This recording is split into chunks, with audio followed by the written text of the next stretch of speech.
Hello मित्रांनो, जर तुम्हाला असा जिबली फोटो बनवायचा असेल तर हा व्हिडिओ शेवटपर्यंत बघा. यामध्ये तुम्हाला लक्षात येईल की जिबली फोटो कसा बनवावा. यासाठी तुम्हाला तुमच्या मोबाईलमधील क्रोम ॲपमधून chatgpt.com या वेबसाईटवर जावं लागेल आणि त्या वेबसाईटवर तुम्हाला तुमचा मेल आयडी टाकून आणि नवीन पासवर्ड क्रिएट करून अकाउंट ओपन करावे लागेल.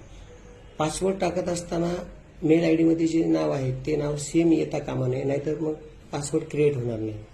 तर माझे ऑलरेडी अकाउंट आहे, तर मी माझ्या अकाउंटवरून तुम्हाला जिबली फोटो बनवून दाखवतो. तर अशा पद्धतीने फोटो अटॅच करायचा आणि लगेचच मेसेज त्याच्या खाली टाईप करायचा की मेक जिबली फोटो आणि तो सेंड करायचा.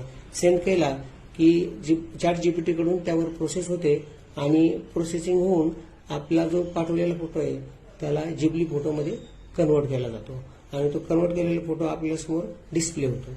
तो फोटो डिस्प्ले झाल्यानंतर त्याला टच करायचं. टच केल्यानंतर वरच्या कोपऱ्यामध्ये डाउनलोडिंगचं ऑप्शन दिसतंय बघा, त्याला टच करून तो फोटो डाउनलोड करून घ्यायचा आहे. तर अशा रीतीने तुम्ही ChatGPT मध्ये आपले हवे ते फोटो अपलोड करून त्याला जिबली फोटोमध्ये कन्वर्ट करून घेऊ शकता. व्हिडिओ शेवटपर्यंत बघितल्याबद्दल धन्यवाद.